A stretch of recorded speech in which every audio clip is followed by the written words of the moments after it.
such a good motorcycle. I don't know why people don't just make motorcycles like this anymore. It's freaking perfect. Oh, hey guys, what's going on?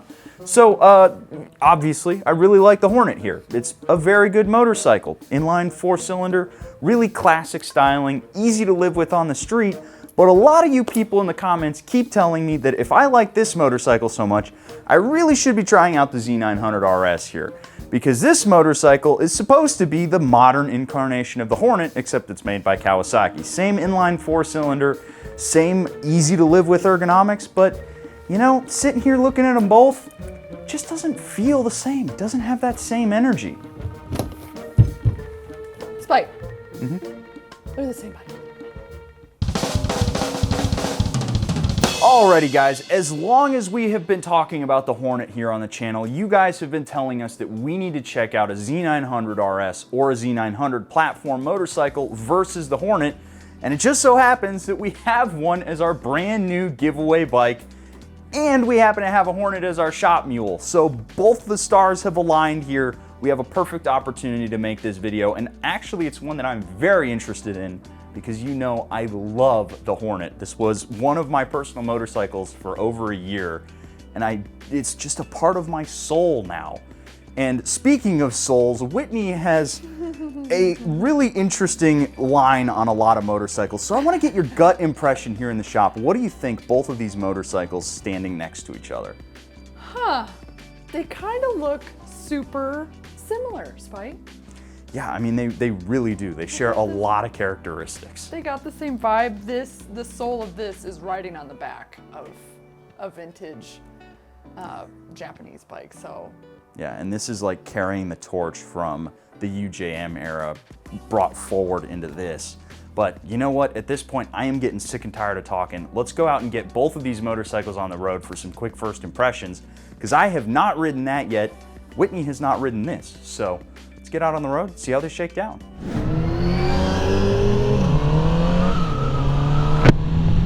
Alrighty, Whitney, we are out here on the mean streets with both of these motorcycles. You are out on the Hornet for the first time. You did ride that motorcycle in so that you could develop some thoughts, and tell me how you're feeling on it.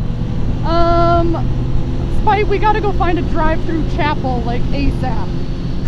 You gotta get married to it real quick? I think I gotta get married. Like, I want to spend my life with this bike. I want to tell it my thoughts and, you know, just go on adventures with it. And, oh God, cut that out. And go through puberty all of a sudden? I'm going through puberty, guys.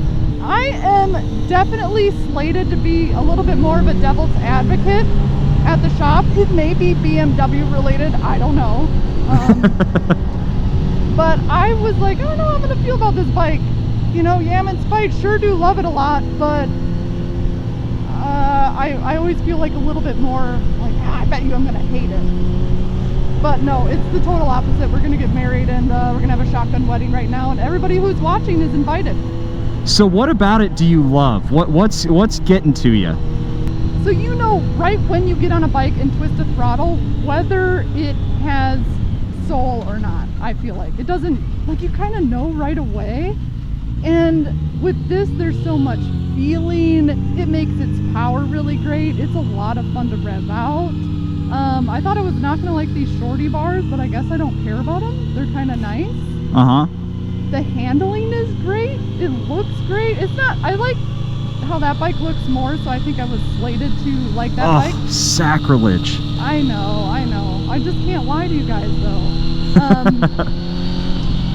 Just everything about it, it's super smooth, it sounds great. I'm like trying to find something I don't like about it, and I can't.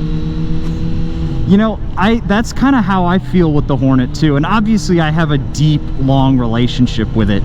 But I hop on the Z900 here after thousands of miles on a Hornet, and I feel the lineage a little bit. You know, I feel how they were trying to carry the torch here, but it's missing something.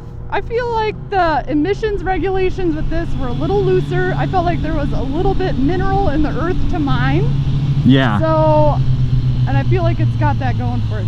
But let's switch over here and I want to get your thoughts on this as you're riding it. See if anything else comes out in the wash. So let's do a quick little swap and see how they're all about.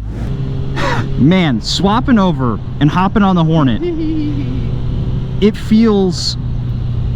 just feels way more pulled together, like it knows exactly what it wants to be. This motorcycle is like, I'm not a sport bike, I'm just a really good cruising bike, you know? Yeah. It feels like a perfect roadster. Like, this is the bike that you could ride every single day. You could do twisties on it for sure, absolutely, but you could also ride it to the office in slacks and a button down, you know, because it's still really presentable.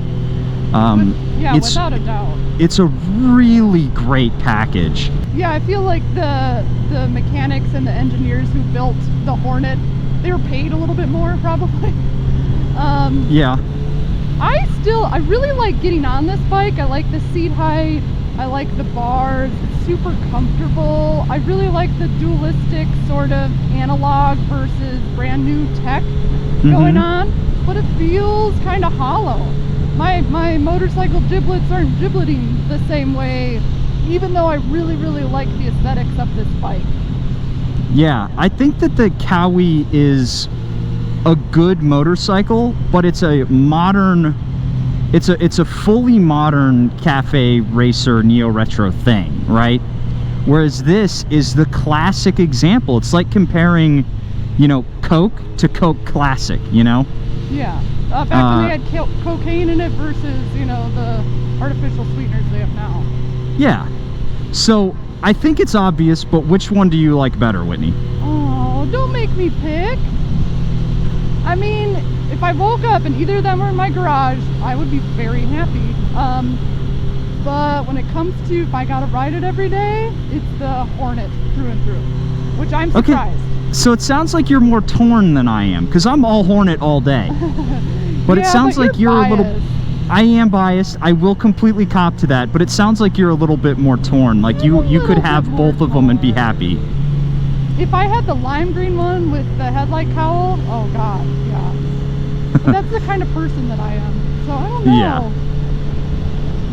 Well, let's pull both of these bikes over and start talking about the specs of these and see if we can't dive a little bit deeper on what makes the Hornet the genuine article and what makes the Z900 miss the mark ever so slightly.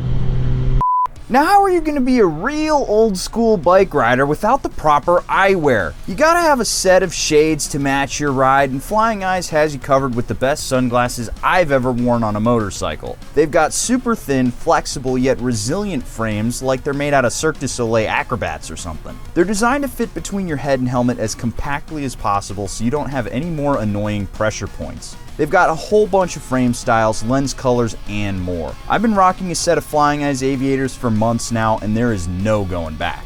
Click that link down below and get yourself a pair of the best sunglasses for your ride today. Now, bringing things back here, taking a look at the 919 at the side of the road, this motorcycle here was originally built off of a 90s superbike. This was a motorcycle derived from a superbike platform, that being the CBR 900RR, which is actually why the keen among you will have noticed that we are running a 900RR full exhaust system on this motorcycle, because it just fits. Despite this being a big motorcycle, it is still tuned back slightly for the street. They claim 108 horsepower and about 66 foot-pounds of torque. No way in hell those numbers are getting to the road. I'm telling you, this motorcycle is probably making about 94 horsepower and the mid-50s torque-wise. Now, it is a bit heavy at like 450 pounds wet and ready to ride, but I actually think that that translates pretty well on the road. Whitney, how did those specs shake out for you? Man, if I was looking, like, I was shocked when we were talking about it, because I was like, this feels like a lot of bike. Like, I don't know, it feels great. It feels like more than enough power. Yeah. And the fully adjustable suspension on here, despite being practically ancient, so much so that it is actually a right side up front suspension, it still works really well all these years later. it holds the line really well, it handles really well, and doesn't feel heavy side to side. How about for you? I like its girth. It doesn't feel overly heavy, but I like the weight. It makes you feel really planted. Yeah, and that's one of the things that you notice about a lot of the motorcycles in this category is they are derived off of really fancy super bikes from the day. You see that with the FZ1 and FZ6, the 919 and the 600 Hornet. These bikes were all sold right next to a super bike that they were derived from.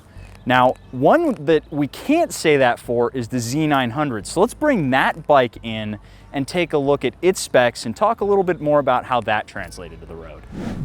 Now here we have the Z900 from Kawasaki, and this motorcycle does not have superbike lineage like the 919 does. This motorcycle actually comes from the Z750, believe it or not, which was an old naked bike that they were just designing to live alongside their other superbike fully fared offerings. This moved up to the Z800. Now we have the Z900, which is actually a 950-ish cc. I believe it's 948 off the top of my head. And this thing is making around a claimed 113 horsepower and 72 foot-pounds of torque, while weighing in at around roughly that same 450 pound mark. Now, it is a little bit more modern. It's got ABS, it's got a little bit of technology in here with adjustable traction control modes. But other than that, they are still trying to make this a classic feeling naked bike. How does it feel to you though? It's missing that gusto. I would still take it out to dinner. I would give it a nice compliment, but that one I want to marry. That's the bike I want to take home with me. Yeah, it just feels like a modern motorcycle dressed up in old bike cosplay to me. Yeah, I feel the same way. It's like with Neo Retro, you can punch them in the face like the XSR 900 or do something a little bit different like the R9T. You gotta pack a punch if you're gonna go backwards, I think, or at least make it from the same material. Yeah, and one thing I found interesting is despite this bike making a boatload more power, I would say, you felt like it wasn't putting that power to the ground. No, I was a little surprised. I mean, they're pretty different when it comes to how they make their power. Now, let's bring both these bikes back together and see if we can figure out whether or not the Z900 here is a proper torchbearer for the classic naked bike vibes from the 919. Now, to start finalizing our thoughts here today, I know we've already chosen which bike we liked better, but I wanted to talk more generally about these two motorcycles because the Hornet is, for lack of a better term, a legendary cult classic motorcycle. People who ride the Hornet, they won't shut up about it. I'm living proof. However, there is a massive vocal community of Z900 people who also will not shut the hell up about their motorcycle. No one wants to stop talking about their motorcycle, Spite. Yeah, it kind of feels like everybody just really likes chatting about their bike. But what I wanted to ask here is the Z900 a proper successor to the Hornet? What do you think? You know what, I wanted it to be, and then I rode that, and then no, I don't think it is. What's keeping it from doing that for you? That integrity feeling of, you know, I don't know, what do you call it? Like, the build quality isn't there. Yeah. And I feel like it's missing that integrity aspect. Yeah, there is something about feeling the steel in all this motorcycle. Yeah. There's a lot more plastic here. And the funny thing is it's not that much more expensive than the Hornet was back in the day. The Hornet was $9 grand, brand new. This thing's $11,700. However, I can't deny that riding it around, playing devil's advocate, if you cannot find a Hornet like this, the Z900RS here, it's a worthy successor in my opinion. You are still getting the inline 4 feel. You are still getting that street roadster, the bike that's easy to ride, easy to live with, really comfortable and pretty playful to be true. I mean, it's a playful little motorcycle. Do you think that there is a bike underneath all the emissions ball gagging that we could open up? It's entirely possible, and I would like to see, before we give this away, what we can do to make this motorcycle feel a little bit more classic. Tighten the chain. Tighten the chain for sure. Bleed the brakes. Bleed the brakes for sure. Those are my... I'd like to see it on some new rubber. The rubber's a little bit old here, but I'd also like to remove the exhaust. I'd like to see if we can't tune it up a little bit. Give it something that has a little bit more personality than the stock bike that we have here. So I do think the Hornet is the genuine article. But again, if you want something that feels sort of similar to this, the RS, it's a pretty good option, especially since you can get them brand new. And that's something that a lot of people like and can't find these new anymore. Any final thoughts? Man, yeah, it's tough because I was a total fan of the Kawasaki green with the headlight cowl. Dude, I would just buy it without even riding it because that's the type of motorcycle rider I am.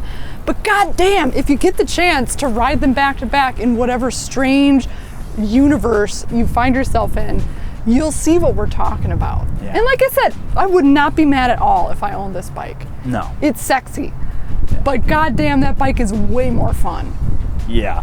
I guess the adage is true. They don't make them like they used to. They don't. I mean, that's just the nature of humanity, right? Yeah. It needs to be cheaper and easier to sell. And But with all of that being said, if you would like to win this bike right here, which I do believe is a torchbearer, even if it's a little watered down for the Hornet, you got to get yourself entered by clicking that link down in the description below. Get yourself signed up to win. You're not going to want to miss out on this bike because it is actually a really fun, great street package here.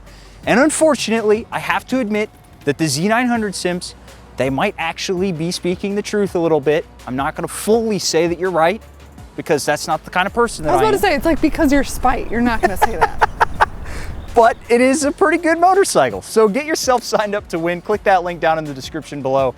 And catch you guys in the next one. See you later. Well, look at you. You've made it to the end of another Yami Noob video. You should consider yourself pretty lucky because I have curated this one right over here for you to continue watching. It's probably just as good as the one you just saw. Unless you hated the one you just saw. I don't know, maybe leave me a comment down below about how much you hated it as well too. Or just keep watching this one. Make sure you keep watching Yami Noob. Don't forget to keep watching Yami Noob. That's the most important thing. Keep watching Yami Noob.